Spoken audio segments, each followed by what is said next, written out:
Swing. There's all the animals. Swing. There's all the vegetation. Oh, now I have to destroy a bunch of gay people in a city? I'll send some angels. Welcome to Joel Reads Bible. I'm Joel, and I am someone who reads the Bible. I'm reading the whole thing from start to finish. We're really going to see what is in the Bible. You can listen in. You can read along. I'm not pulling any punches. I'm reading the actual thing. Every verse is time-stamped in the description of the video, so you can jump to it, and then you'll hear me read the verse and say whatever I end up saying about the verse. I do a lot of rambling, and I go, what? That's usually my reaction. What? Episode 19. God is not happy with Sodom. We don't know why. He's like, something's going to happen. I'm a little bit bummed because they have been sinning, doing quite a bit of sinning. It hasn't been established yet, but there's a chance that there aren't even 10 righteous people there. Let's see what happens here in Genesis 19. The two angels arrived at Sodom in the evening, and it's almost like the two angels are like we know about them. It's like we have the two angels. Oh, yeah. All right, yeah, those two angels? Who are these angels? Anyway, the two angels arrived at Sodom in the evening, and Lot was sitting in the gateway of the city. It's a big deal. He sits in the gateway. When he saw them, he got up to meet them and bowed down with his face to the ground. That's how Abraham greeted three guys the chapter before. So that's just like the way people greet people in those days. "My lords," he said, "please turn aside to your servant's house. You can wash your feet and spend the night, and then go your way early in the morning." Well, this is interesting. I do wonder if those three men from the previous chapter, when the Lord had appeared to Abraham and the Lord hung out with the three men and Abraham and they all had a conversation. I really wonder if those were men. "No," they answered. Rude. "We will spend the night in the square." Okay. But he insisted so strongly that they did go with him and entered his house. So Lot, he's just like, can you just stay with me? Can you just stay in my house? You don't, honestly, in a lot of ways, you don't want to be in the square. I don't want to tell you why. He prepared a meal for them, baking bread without yeast, and they ate. We don't want leavened bread. Before they had gone to bed, all the men from every part of the city of Sodom, both young and old, surrounded the house. All the men, both young and old, every single man. I don't know how many are there, but that seems like a lot. They called to Lot, "Where are the men who came to you tonight? Bring them out to us so that we can have sex with them." So Sodom is a pretty gay town. Every single man there, every single solitary man, young and old, are at least bisexual, if not gay.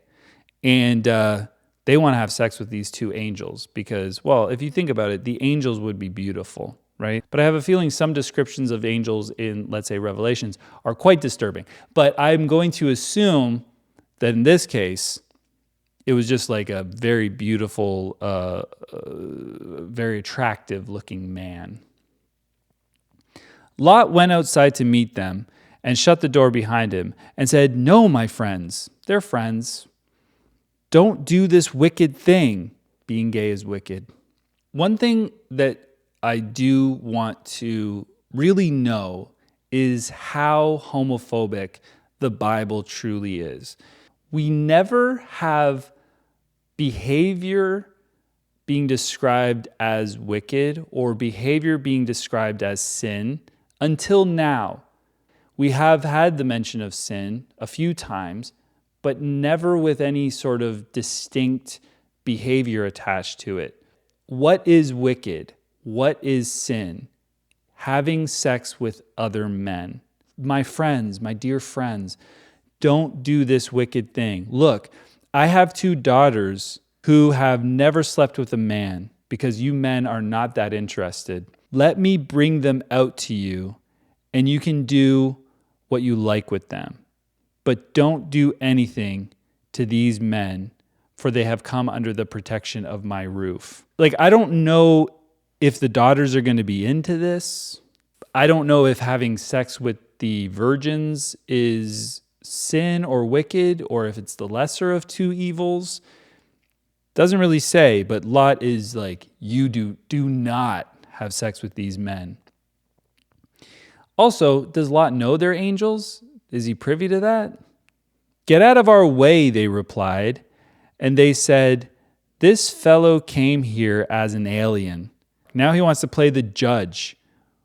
We'll treat you worse than them. Which is them saying that us having sex with them is bad. That is not going to be good. Like, they are not going to enjoy that. It feels like the people writing this are giving the dialogue to these, well, you got to keep in mind, they replied. So I'm just picturing a throng of all the men, all in unison going, get out of our way. This fellow came here as an alien, and now he wants to play the judge. Wouldn't they say, we'll beat you up and treat you horribly? All we want to do is have sex with these guys. Have some really nice sex with them. Like, why is it worse than them? It sounds like it is not going to be consensual. So maybe gay sex is fine, but it has to be consensual. They kept bringing pressure on Lot and moved forward to break down the door. And good luck, this is all the men. But the men inside reached out and pulled Lot back into the house and shut the door. Then they struck the men who were at the door of the house, young and old, with blindness, so that they could not find the door. Now, I love magic, and I love that they did that, and it's fantastic, and I believe it and everything. But like, they're right at the door, and they slam the door, and they're struck with blindness. You don't think anyone can feel for the door? They'll be able to find the door. I would be more like, they're discombobulated. They said, we just went blind. What's happening? Also, I like to see what I'm doing. That if I can't see, I'm stimulated by visuals. So if I can't see, I really don't want to have sex with these men anymore. The two men said to Lot, do you have anyone else here?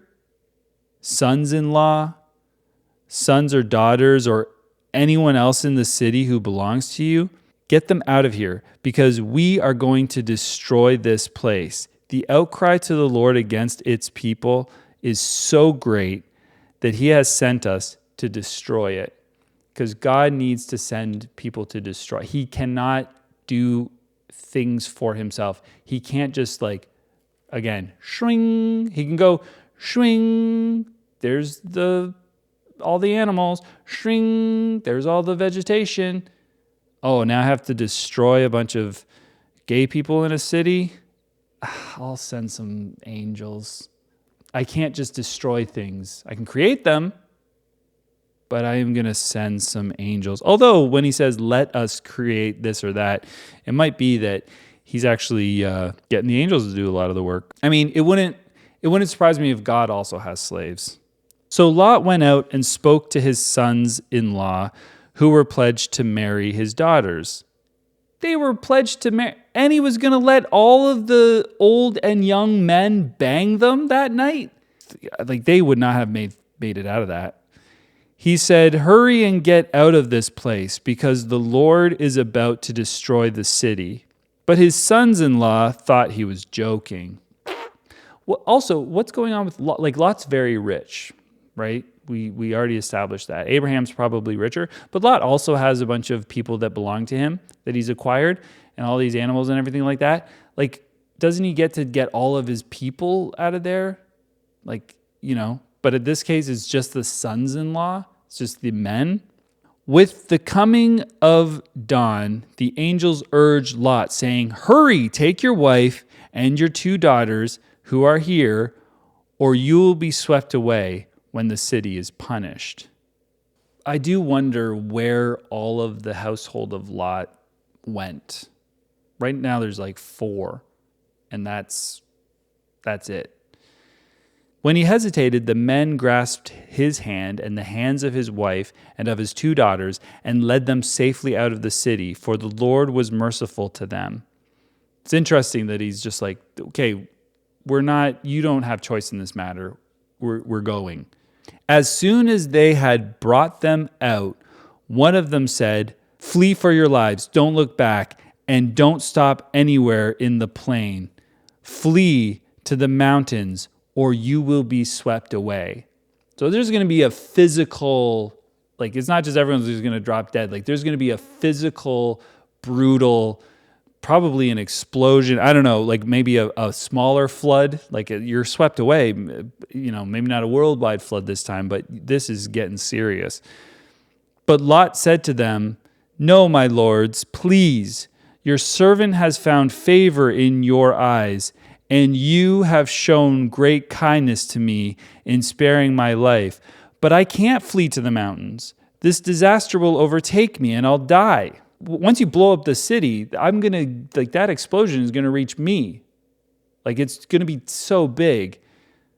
You don't know what you're talking about, Lot. Look, here is a town near enough to run to, and it is small. Let me flee to it. It is very small, isn't it? Then my life will be spared." So he just prefers to go to a town. Seems arbitrary, but let's see what happens. He said to him, which angel, I believe, talking to Lot, "Very well, I will grant this request too. I will not overthrow the town you speak of, but flee there quickly, because I cannot do anything until you reach it." This is why the town was called Zor. There's this element of supernatural sort of ability and things that can happen. And then there's also just this very human sort of situation where they can't do anything. Like, we can't just materialize you there, but we can cause a natural disaster. It's like there are limits to the power they choose to use, it seems. By the time Lot reached Zor, the sun had risen over the land. Then the Lord rained down burning sulfur, that was what it was going to be, on Sodom and Gomorrah, from the Lord out of the heavens. Thus he overthrew those cities and the entire plain, including all those living in the cities, and also the vegetation in the land, like everything. Well, it's sulfur. But Lot's wife looked back, and she became a pillar of salt. It's interesting how much extrapolation and going over this looking back pillar of salt thing that you get when you are in church. Because here it seems like an offhand remark. By the way, she looked back, turned into a pillar of salt. But that's pretty dramatic. They said, "Don't look back." And then she was like, "Yeah, but..." And then also, how is she looking? They're in another town. Like, they made it to the small town. I feel like everything's just flat. In this case, she can look back at when they're at another village and, "Oh, I'm salt." Early the next morning, Abraham got up and returned to the place where he had stood before the Lord. He looked down towards Sodom and Gomorrah, toward all the land of the plain. See, you can see everything. And he saw dense smoke rising from the land, like smoke from a furnace. So when God destroyed the cities of the plain, he remembered Abraham, and he brought Lot out of the catastrophe that overthrew the cities where Lot had lived. So the only reason Lot is spared is because he's brother of Abraham. That's the only reason. Lot, in and of himself, is just kind of he always seems like a bit of a loser. Like, he's just like a guy. He's like, "Oh, what's happening? Oh no, you want to bang my daughters?" Lot and his 2 daughters left Zor and settled in the mountains, for he was afraid to stay in Zor. Why? He and his 2 daughters lived in a cave, okay? One day, the older daughter said to the younger, "Our father is old, and there is no man around here to lie with us, as is the custom all over the earth." The custom is women procreate, they make babies. Men lie with them, and they conceive, and they make babies. That's the custom. Let's get our father to drink wine, and then lie with him, and preserve our family line, because that's important, through our father. Let's have sex with dad. And it doesn't feel weird. It doesn't seem, you don't go, there's no other option. Like, we can't leave the cave. We can't go find, you're afraid of Zor. I get it. Do the daughters have to be afraid of it? Are there no other people? Can they go to Abraham and bang one of the slaves there? Like, what is going on? Everything feels like everyone here lives in this tiny little bubble. And I know that this is not modern day people with modern day thought and modern technology, but it does seem completely bizarre. That night, they got their father to drink wine, and the older daughter went in and lay with him. He was not aware of it when she laid down or when she got up.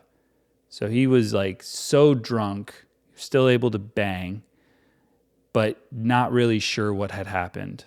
He's living in a cave, he's celibate. His wife's been salt for who knows how long. He's just ready to go. The next day, the older daughter said to the younger, "Last night I lay with my father. Let's get him to drink wine again tonight, and you go in and lie with him so we can preserve our family line through our father." So they got their father to drink wine that night also, and the younger daughter went and lay with him. Again, he was not aware of it when she lay down or when she got up. So both of Lot's daughters became pregnant by their father. The older daughter had a son, and she named him Moab. He is the father of the Moabites of today. That makes sense. The younger daughter also had a son, and she named him Ben-Ami. He is the father of the Ammonites of today. Incest has been going on this whole time, and it's perfectly fine. It's completely normal. This father-daughter thing seems a little bit questionable, but we'll see. When we move forward, we might learn that this was an atrocity, that this was horrible, and these daughters and the children after, it's usually the children that get the punishment, but they're probably going to be like the Canaanites. We're probably going to see them suffer for this. I don't even know. Lot might be punished. He didn't even know what was going on. He might also get punished. So we'll see what happens in the following chapters.